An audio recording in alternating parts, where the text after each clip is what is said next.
আমি আবার মাঝে মাঝে একটু কমেডি বলে বলি, এই মাঝে মাঝে এত বড় লাগা খাবাল তুলে জানেন, এত বড়। আসসালামু আলাইকুম রহমতুল্লাহি ওয়া বারাকাতুহু।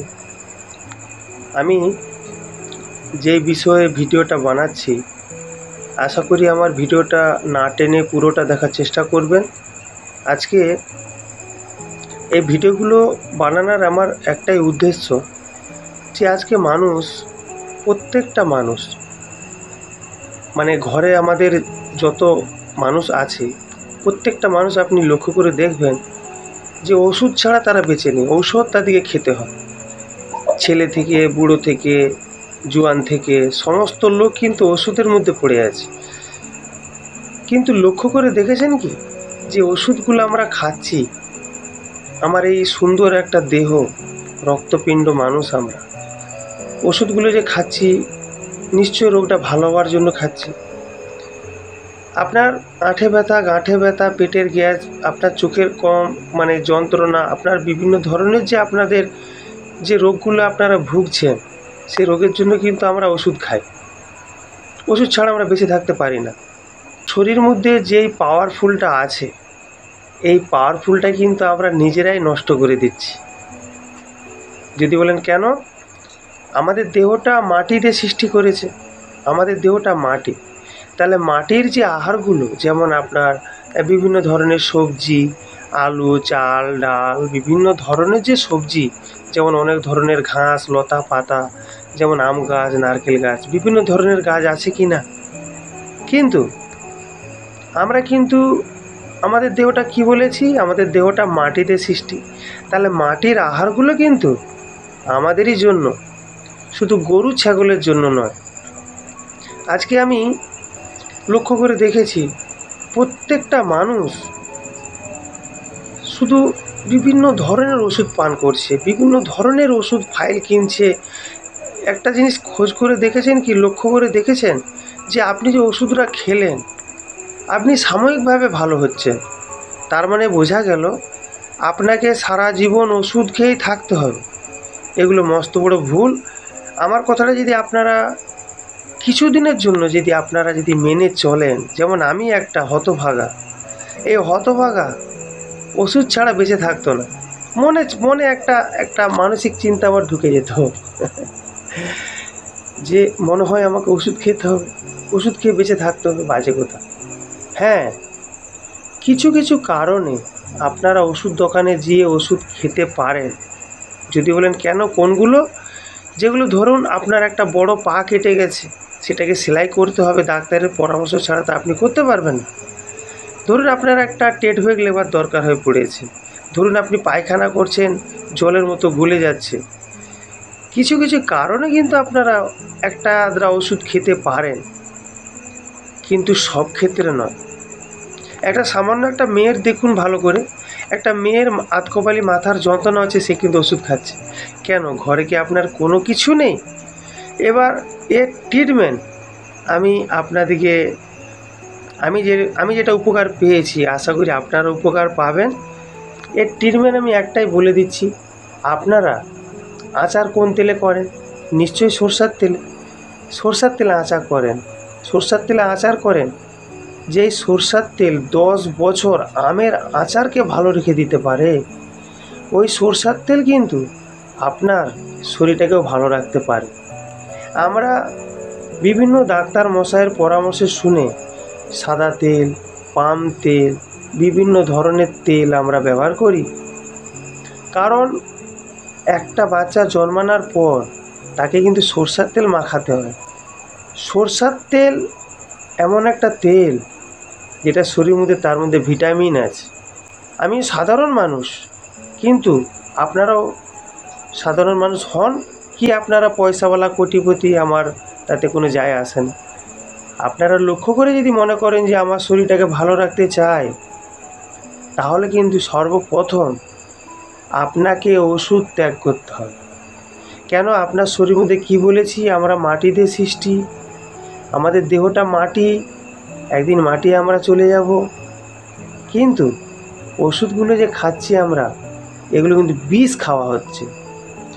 ওষুধগুলো বন্ধ করবেন, আপনি মনের একটা চিন্তা দূর করে দেন যে আমার রোগ হয়নি। আপনি মানসিক চিন্তা থেকে হাঁটান, আমার রোগ হয়নি, আমি ভালো আছি, আমার শরীরটা ভালো আছে। আমি বলে দিচ্ছি আপনার শরীরটা কেমন করে ভালো থাকবে।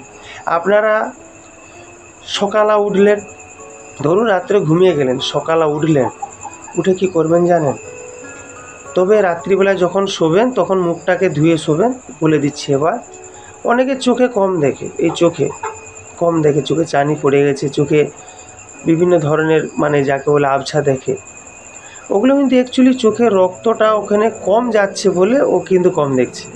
চোখের মধ্যে রক্তটা যাবে কেমন করে? আপনি একটা কাজ করবেন, নিশ্চয়ই আমরা যেমন নামাজ পড়ি, আমার আল্লাহ পাককে আমরা সেজদা করি, আমরা যেমন রুকুতে যাই, সেজদাতে যাই, আমরা কিন্তু সেজদা বেশিক্ষণ ধরে করবার চেষ্টা করব। সেজদা যখন বেশিক্ষণ ধরে করব না, মাথায় ব্লাড যাবে। আর মাথায় শুধু ব্লাডটা যায় না, আপনার এই ব্লাডটা চোখে যাবে, নাকে যাবে, কানে যাবে, জিভে যাবে, ঠোঁটে যাবে, বিভিন্ন জায়গায় যেখানে ব্লাড কম আছে সেখানে প্রবেশ করবে। তবে একটা কথা, বেশিক্ষণ ধরে যখন আপনি সেজদা করবেন, দেখবেন আপনার মাথাটা কত সুন্দর। অনেকের মাথা গরম হয়ে যায়, মাথাটা গরম হয়ে যায়, ভালো মানুষের সাথে কথা বলতে পারে না, মানুষের সাথে ঝগড়াঝাটি লেগে যায়, যে কোনো হুট কোথায় রেগে যায়। রাগটাকে কন্ট্রোল করবেন, মনে করবেন আপনি অপরাধী, মনে করবেন আমি অপরাধী, আচ্ছা ভাই আপনি ভালো আমি খারাপ, দেখবেন আপনার মাথাটা ভালো হবে। আর আপনি যদি হুট কোথায় রেগে যান, আপনার গা টকবক করছে, রক্ত টকবক করছে। দাদা একটা কথা বলি, রাগ এমন একটা জিনিস, রাগ মৃত্যু পর্যন্ত আপনাকে ডেকে নিয়ে যেতে পারে। রাগটাকে কন্ট্রোল করার চেষ্টা করবেন। কোনো মানুষ যদি গালাগালি করে, আপনি হাসি মুখে সেটাকে মেনে নেবেন। দেখেন আমার আল্লাহ পাক কী বলেছে, আমার আল্লাহ পাক বলেছে যে সেই হচ্ছে মহাবীর, যে রাগটাকে কন্ট্রোল করতে পারে। তো আমরা হাদিস কোরআন অনুযায়ী চলবো। তবে একটা কথা বলি, আপনারা ওষুধটা বেশি বেশি করে খাবেন না। শরীর আপনার ভালো আছে, আপনি কেন এত ওষুধ খাচ্ছেন? সকালবেলা উঠে একটা গ্যাসের ওষুধ খেয়ে নিলেন, কেন? আপনার কি সেই ক্ষমতাটা নেই গ্যাসটাকে পরিষ্কার করার? আপনি যখনই ভাত খাবেন, ভাতের সঙ্গে একটু আচার খাবেন, আচারটা কিন্তু হজম শক্তি বাড়ায়। তবে খাবারটা যখন খাবেন চিবিয়ে চিবিয়ে চিবিয়ে চিবিয়ে চিবিয়ে চিবিয়ে চিবিয়ে খাবেন। কেন জানেন? আমাদের যে 32টা দাঁত আছে না, এই 32টা দাঁত কিন্তু আমাদের কিন্তু চিবানোর জন্য, কাটার জন্য, ফাঁড়ার জন্য, পিসার জন্য দিয়েছে। আমরা যেগুলো দাঁতে কাটি, আগলে কাটি, এটা কাটা, অনেক রকমের দাঁত, 4 তরিকা দাঁত আছে আমাদের। তাহলে আমাদেরকে খাবারটা চিবিয়ে খেতে হবে। খাবারটা যত চিবিয়ে খাবেন তত হজম শক্তি বাড়বে, তত মুখের থুতুটা আপনার খাবারের সাথে পাঁচ হবে। আপনি কি করেন, এক মুঠা ভাত, আবার একজন আবার এরকম, আমার হাতটা দেখাচ্ছি, এত বড় বড় খাও, হ্যাঁ মানে মুখের ভিতরে পুরে খেয়ে জল খেলি। এই মস্ত বড় ভুলগুলো আমরা করি। তো আশা করি আজ থেকে এই ভুলটা করব না। খাবারটা ছোট করে খাবেন, ছোট, ওই ছোটোটাকে চিবিয়ে চিবিয়ে চিবিয়ে চিবিয়ে খাবেন। খাবার 1 ঘন্টা পরে জল খাবেন, খেতে খেতে জল খাবেন না। হ্যাঁ, আপনার গলায় যদি হয়তো কোনো কারণে হয়তো ঘিঁটতে পারছেন না, হয়তো গলায় একটু লেগে যাচ্ছে, এখন কাজের মানুষ তো আমরা, আধুনিক মানুষ না।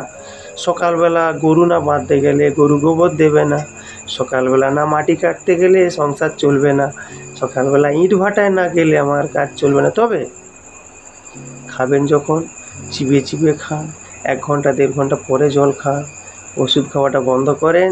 দেখবেন আপনার নতুন করে রক্ত গজাবে, নতুন করে আপনার চামড়া সুস্থ হবে, নতুন করে আপনার শরীর ঠিক থাকবে। ওষুধ ত্যাগ করে দেন, গাছগাছড়া খান।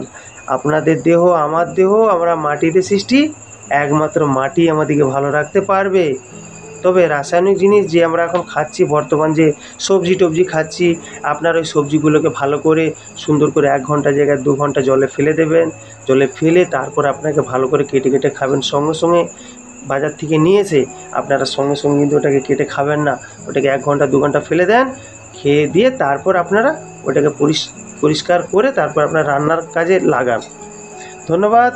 যদি ভিডিওটা ভালো লাগে একটা সাবস্ক্রাইব করে দেবেন, কমেন্টের মধ্যে জানাবেন যে আপনি কতটা সুস্থ আছেন। আর যদি না সুস্থ থাকেন তাহলে একটু দরকারে মানে খারাপ কমেন্ট করতে পারেন, আমি আর কি বলবো আপনাকে। তবে আমি কথাগুলো সত্য বললাম। আল্লাহ পাক আপনাদেরকে ভালো রাখুক, আমাকে ভালো রাখুক। আমরা সবাই যেন আল্লাহ পাকের গুলাম হয়ে বেঁচে থাকতে চাই। আসসালামু আলাইকুম রহমতুল্লাহি ওয়া বারাকাতুহু।